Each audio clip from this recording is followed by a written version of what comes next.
नमस्कार, मैं हूं आपके साथ आयुषी शर्मा। आज तक 24 न्यूज में आपका स्वागत है। आइए रुक करते हैं आज की ताजा खबरों की ओर। જવાના હતા કે सर मिल गया બચાવથી આવી ગયા जी सर चौधरी राजकोट के राजकोट के वाले अस्पताल है રાજકોટ જતો રહ્યો હતો जी सर કસ્ટડી ક્યાં હતી सर એમની કસ્ટડી છેલ્લે કસ્ટડી સર બચાવ કોર્ટની હતી પણ એ પહેલા જુનાગઢ કોર્ટમાં હતા જુનાગઢ કોર્ટે રાજકોટ મોકલી આપી કેટલી ફરિયાદો છે સર બે ફરિયાદ છે આપણી થઈ નહીં જુનાગઢમાં થઈ છે સર જુનાગઢ રાજકોટમાં થઈ છે નહીં સર બચાવ અને એટલે બચાવના સામર્થ્યાની જરૂર છે સર અને જુનાગઢ છે તો પછી આ રાજકોટ કેમ હતા જુનાગઢ જેલમાં નહીં રાજકોટની છેલ્લે રાજકોટ જેલ જુનાગઢની જગ્યાએ રાજકોટ જેલમાં શિફ્ટ કરેલા છે એટલે જુનાગઢના ગુનામાં ખરા પણ જુનાગઢ કસ્ટડી ટેમ્પરરી ત્યાં આપી રાજકોટ રાજકોટ આપી એટલે રાજકોટમાં કોઈ ગુનો નથી તો તે દિવસ ટ્રાન્સફર વોરંટ લેવાયા હતા તો તમે પેલું આ બીજો આરોપી એટલે બીજો આરોપી રજૂ થયો રિમાન્ડ વખત ત્યારે તમે કહેતા હતા ને કે અમે બચાવ લેવા જઈએ છીએ સર એ બચાવ એટલે કોર્ટ આ છેલ્લે રાજકોટથી એમનો સામખિયાળીના ગુનામાં બચાવ ટ્રાન્સફર કરેલા થાય અને આપણને બચાવ કોર્ટે હસ્તગત કર્યા પણ એમનો છેલ્લી જે જેલ હતી એ સર રાજકોટ પૂરી હતી બચાવના ગુનામાં ક્યાં રાખ્યા હતા બચાવના ગુનામાં બચાવ પછી બચાવમાં પતી ગયું એટલે ભાઈ કોણ લઈ પછી આપણને આલ્યા પણ એમની રાજકોટ જેલની અંદર આઉટ ક્લીન કરવાના બાકી હતા જુનાગઢના કેસની અંદર એટલે આપણે પહેલા રાજકોટ લઈ ગયા રાજકોટની જેલને એમને આઉટ કર્યા પછી આપણે ચાલ આરોપી બોલાવી સર અમે પરવાનગીથી સાહેબ એફઆઈઆર થઈએ છે અમદાવાદ. હા, એ બંને કેસોમાં સાહેબ બેલ આઉટ એ પછી દલીલો કરો ભાઈ પૂરા નામ બોલીએ ઓકે મુફ્તી મોહમ્મદ સલમાન મુંબઈના છે તો અહીંયા કઈ થાય આવે ને આખા ઇન્ડિયામાં જ આખા એટલે જે ઇસ્લામિક સિદ્ધાંતોનું જે પ્રવચન કરવાનું હોય ઓહો એટલા. પ્રવચન વાળું. yes, આરોપીએ સાહેબ મોડાસામાં એક સભા રાખી અને ઉશ્કેરણીજનક ભડકાઉ ભાષણ આપી અને કોમી એકતા સાથે વૈમનસ્ક ઊભું થાય એવું વાતાવરણ ઊભું કરી અને કૃત્ય આચરેલ છે અને આરોપી સામે હજુ સાહેબ એને એના પાછળ કોઈ કાવતરું છે કે કેમ કોણ કોણ સંકળાયેલા છે અને એના જે આ કાવતરું હોય તો એનો પાછળ કોણ સપોર્ટ કરે છે એના ફંડ્સ ક્યાંથી આવે છે આ બધી વિગત સાહેબ મેળવવાની બાકી છે અને એ માટે એની ફિઝિકલ હાજરી જરૂરી છે અને બીજા પણ ગુના સાહેબ અરજદાર આ જે પ્રોડક્શનમાં રજૂ થયેલ છે આરોપી સામે નોંધાયેલા છે અને અને એના સાહેબ આ બેંક એકાઉન્ટ મુંબઈની અંદર ધરાવે છે તો આ બેંક એકાઉન્ટ પણ તપાસવાના બાકી છે અને એમાં કેટલું ફંડ્સ છે ક્યાંથી આવે છે કોઈ રાજકીય પાર્ટી સંકળાયેલી છે આ બધી વિગતો સાહેબ મેળવવા માટે ફિઝિકલ હાજરી જરૂરી છે અને એના સાહેબ સીડીઆર પણ મેળવવાની તજવીજ કરેલી છે આ તમામ સંજોગોમાં સાહેબ એને ફિઝિકલ કસ્ટડી જરૂરી હોય સાહેબ રિમાન્ડ 10 દિવસના રિમાન્ડ આપવા વિનંતી. ઓકે ચાલો બીજું પટેલ કઈ કહેવાનું છે ત્યાં જુનાગઢમાં પણ ભાષણ કર્યું એમાં પણ આવું જ છે જુનાગઢમાં પણ આ કરવાનું બધું છે સર અને સામખિયાળીમાં પણ આ એમાં એટ્રોસિટી કરી નથી. એ બંને ગુનામાં એટ્રોસિટી નથી અહીંયા જ એટ્રોસિટી આ જે સાહેબ આરોપી નંબર 1 ના અગાઉ રજૂ કર્યો એ સાહેબ કસ્બા જમાતના પ્રેસિડેન્ટ છે અને એ રજીસ્ટર હોય. હવે જે સાહેબ મેં આજે ઓર્ડર આજે રજૂ કર્યો છે સાહેબ, હવે એ જોતા સાહેબ જે મેં નશાબંધી બદીઓ બુરાઈ રોકવા માટે તકરીર પ્રવચનનો ધાર્મિક કાર્યક્રમ રાખેલ છે. નામ કસ્બા ઈશાક કસ્બા જમાતના પ્રમુખ છે મોહમ્મદ ઈશાક ગોરી. આ જરા બે વાર પૂછીશું હા, અરે કઈ વાંધો સાહેબ 5 વાર પૂછજો વાંધો નહીં. જમાતના પ્રમુખ છે સાહેબ.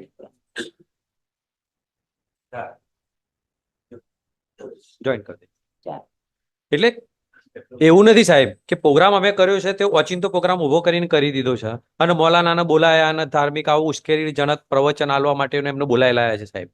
મેં જે સાહેબ આજે જે ઓર્ડર રજૂ કર્યો છે સાહેબ એ ઓર્ડર ઓર્ડર જે રજૂ કર્યો એ ઓર્ડર સાહેબ મને એસડીએમએ સાહેબ મને પરવાનગી આપી છે અને પરવાનગી આપવા માટે મેં જરૂરી પુરાવાઓ જરૂરી રજૂ કર્યું છે અને કોણ કોણ પ્રવક્તા તરીકે આવવાના છે અને કોણ કોણ પ્રવક્તા તરીકે આવવાના છે એના નામ બી લખેલા છે સાહેબ. અને એ પ્રવક્તાના અંદર આ મુફ્તી અઝહરી સાહેબનું બી સાહેબ નામ છે. અને એમને જો સાહેબ જો વાંધાજનક હોત એમના યુટ્યુબ ચેનલ.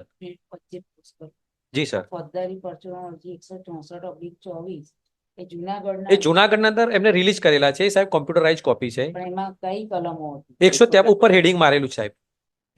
એ ઓર્ડરના ઉપર હેડિંગ છે. એમાં એટ્રોસિટી નથી. નથી સાહેબ, નથી.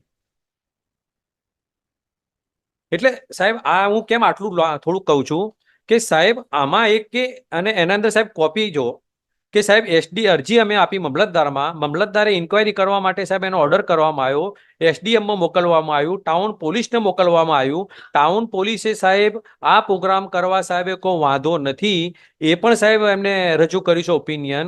ત્યાર પછી સાહેબ આપવામાં આવ્યું છે અને એ આપવામાં આવ્યા પછી એમને કોપી ફોરવર્ડ પણ કરવામાં આવેલી છે. એના અંદર સાહેબ લખેલું જ છે કે પોલીસ ઇન્સ્પેક્ટર મોડાસા ટાઉન, મામલતદાર શ્રી, ચીફ ઓફિસર શ્રી અને જરૂરી પોલીસ બંદોબસ્ત ફાળવવા માટે 24/12/23 નો સાહેબ બનાવ છે અને 9/2/24 સાહેબ ફરિયાદ કરી છે. એ વખતે સાહેબ આ લાઈવ હતું સાહેબ, યુટ્યુબ પર પણ હતું અને પોલીસના માણસો પણ ત્યાં હતા સાહેબ. તો એ દિવસે સાહેબ જો એમને વાંધા સરખું જો લાગ્યું હોત ને LIB ના માણસો પણ હતા સાહેબ અને આ પ્રોગ્રામ સારી રીતે કરવામાં આવ્યો છે. એ પ્રોગ્રામનો પોઝિટિવ રિપોર્ટ પણ પોલીસ દ્વારા કરવામાં આવેલો સાહેબ. અત્યાર સુધી સાહેબ એ બનાવની કોઈ ફરિયાદ થઈ નથી. પરંતુ સાહેબ જુનાગઢના અંદર એક બીજી સભાના અંદર મુદ્દો ઉપસ્થિત થયો એટલે જુનાગઢમાં જે સાહેબ ફરિયાદ દાખલ થઈ, ઇવન ધ સર્ટિફિકેટ એ સારી રીતે થયો છે. એમના માણસો હાજર હતા. તો માણસ એટલે હું ઇઝ મોડાસા ટાઉન પોલીસના માણસો સાહેબ, એમને કોપી આપવામાં આવેલી છે ને સાહેબ ઓર્ડરની. રેકોર્ડ એ સારી રીતે પૂરો થયો છે અને એઝ્યુમિંગ ધેટ કે ભાઈ કોઈ બી પોલીસ વાળાએ કીધું કે સારી રીતે થયું છે તો એનાલાઇસિસ કરતા એવું લાગે કે ભાઈ આ સારી રીતે થયો નથી લાગતો તો દે કેન ફાઇલ કમ્પ્લેન. હા, એક જ કરતા ને સાહેબ. એટલે સારી કોઈ સર્ટિફિકેટ આપી દે એટલે સાચું જ છે એવું ના મનાય. તો એ વખતે સાહેબ તો 24/12 જો સાહેબ જો વાંધાજનક હોત તો એ સાહેબ ત્યાં પોલીસ સ્ટાફના માણસો કોઈ બી કર્યું આપ્યું એની કેપેસિટી હોય પ્રમાણે એને સર્ટિફિકેટ આપ્યું એનાલિસિસ કરતા એવું FIR માં છે. હા, એ છે જોયું ઝીણવટભરી રીતે જોતા. ઝીણવટભરી રીતે જોતા જ લાગે. હા, એટલે કોઈ બી વસ્તુ જે છે સાહેબ કે વિડીયો જે હોય તમારી ચેનલ તમારી તમે બોલો છો. હા તો બોલું છું. ડિનાઇલ છે જ નહીં. ના એ તો ડિનાઇલ છે જ એમાં જે સાહેબ. શબ્દો બોલ્યા છે આર યુ ડિનાઇંગ? એ જે શબ્દો છે સાહેબ કોઈ બી સાહેબ જે યુટ્યુબ ચેનલ હોય કે એનો જે વિડીયો હોય એ તૂટક નથી જોવાનો હોતો સાહેબ. આમને જે પોલીસનું જે ફરિયાદ છે એ સાહેબ યુટ્યુબ ચેનલની 1 કલાક ને 55 મિનિટ ને 102 સેકન્ડ પર જોતા આ શબ્દ બોલવામાં આવેલો સાહેબ. છે કે નથી? પણ એના આગળનું સાહેબ જોવું પડે ને. પાછળનું છે કે નહીં? પાછળનું છે તો આગળનું અનુસંધાન કયું સાહેબ? હું જે શબ્દ સાહેબ જે બોલ્યો છું એ તો સાહેબ હું પણ બોલું છું ને એ કઈ જગ્યાએ બોલાયો છે એ પણ હું કહું સાહેબ. એમને જે સાહેબ આ એક વસ્તુ છે કે આ જે મુક્તિ છે, મુક્તિ કેમ લખાય છે એ બી સાહેબ હું કહું આપને. આ જે આરોપી છે પ્રેઝન્ટ એક્યુઝ ઇઝ અ મુક્તિ. મુક્તિનો મતલબ એ છે સાહેબ કે this is the PhD scholar of the Islamic સાહેબ કલ્ચર એના સિદ્ધાંતોના જે PhD કહેવાય આને. એ કોઈ સાહેબ એવું વ્યક્તિ નથી કે સાહેબ સાંભળીને લાઈને બોલી દીધું. એના જે સાહેબ PhD માસ્ટર છે સાહેબ આના ઇસ્લામિક સિદ્ધાંતોના. અને એમને જે શબ્દ પર સાહેબ એટ્રોસિટી લગાવી છે એ શબ્દ સાહેબ એમનો નથી. એ શબ્દ સાહેબ કોનો છે કે એમની એસ પર ધ FIR સાહેબ. એમની FIR મુજબ એમ કેવું થાય છે કે આજ ભી હમ મુસલમાનો કો દલિતો સે ભી નીચી औकात માની જાતી है. નાવ સર આમાં એટ્રોસિટી કેમ લાગી સાહેબ? કોઈ ભડકાઉ ભાષણ નથી. આ શબ્દ એટ્રોસિટીનો શબ્દ જે પકડ્યો છે આ છે કે આજ ભી હમ મુસલમાનો કો દલિતો સે ભી નીચી औकात માની જાતી है.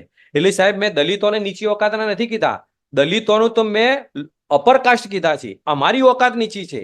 એટલે જે કહે છે સાહેબ સ્કોલર આ મુક્તિ એમ કહે છે કે અમારી औकात દલિતોથી બી નીચી છે. તો એમને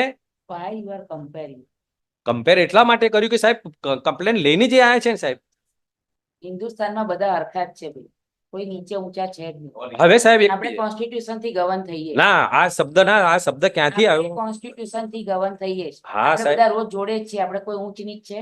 તો કેમ તો આપણે બધા ભણેલા તો સરકારને છીએ, સાહેબ બોલવાની એમ નહીં, ઊંચ નીચ નથી તો આ સરકારને કેમ ફરિયાદ કરવી પડી સાહેબ? અરે પણ તો તમે બોલ્યા છો એટલે હું ક્યાંથી બોલ્યો સાહેબ?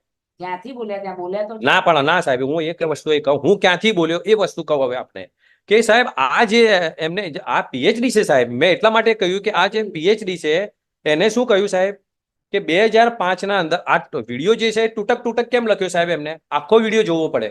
કોઈ બી જજમેન્ટ જે છે સાહેબ આપણે આખું વાંચીએ છીએ. મારો રિલાય પેરા હું વાંચીને બેસી જાઉં ઇઝ નોટ એ નથી બરાબર સાહેબ. હવે સાહેબ એમણે શું કહ્યું કે આ સાહેબ આ આખા ગૂગલ પર છે, જેમ એ સરકાર તરફે યુટ્યુબ ચેનલનો લઈને આવી શકે છે, તો હું સાહેબ ગૂગલ પરથી નથી લાવી શકતો? ગૂગલ પર ક્યાંથી આવ્યું? ઓનલાઈન આખી સાહેબ પીડીએફ છે 403 પાનાની.